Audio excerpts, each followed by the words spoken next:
Good afternoon. The House of Representatives approves on third and final reading the proposed 5.768 trillion peso budget for 2024. House Bill number 8980, which contains the General Appropriations Bill, was approved with 296 lawmakers in the affirmative, 3 in the negative, and 0 abstentions. The House is able to pass the proposed national budget on the same day that the bill was approved on second reading after President Bongbong Marcos certified it as urgent. With the approval, the House can transmit the proposed budget to the Senate on time, allowing senators to study it for a longer time.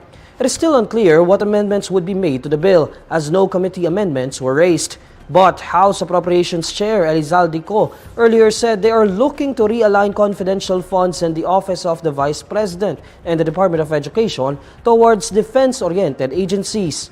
Meanwhile, a small committee will thresh out the different individual amendments by different lawmakers.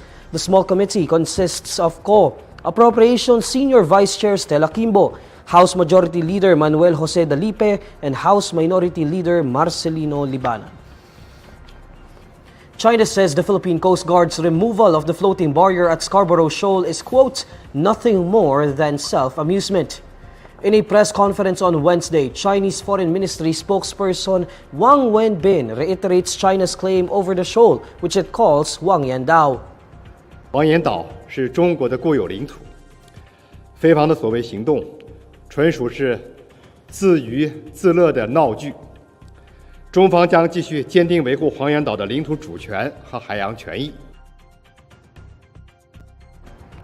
On September 25, Wang admitted that China installed a floating barrier in Scarborough Shoal after a Philippine vessel, quote, intruded and attempted to enter the shoal's lagoon.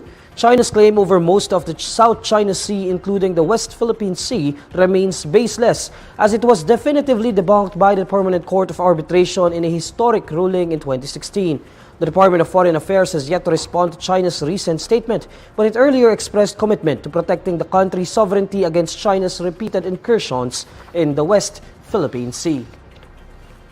Malacanang says President Bongbong Marcos and French President Emmanuel Macron discussed in a phone call security issues in the West Philippine Sea. In a statement on Thursday, the Presidential Communications Office says Marcos and Macron talked about issues in the West Philippine Sea in a phone call last Wednesday. According to the PCO, Marcos told Macron that the Philippines is exerting all efforts to maintain the peace and stability in the West Philippine Sea, along with keeping the shipping lanes and airways open in the area.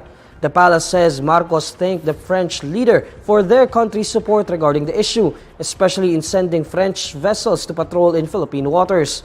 On September 22, China installed a floating barrier in Scarborough Shoal to block entry of Philippine vessels. Upon Marcos's order, the Philippine Coast Guard had removed the floating barrier in assertion of the Philippine sovereignty over the shoal. Here's the latest roundup of today's top stories. Senate begins its probe into an alleged religious cult in Surigao del Norte. The House of Representatives approves on third and final reading the proposed 5.768 trillion peso budget for 2024. And Portland Trail Blazers trade Damian Lillard to the Milwaukee Bucks.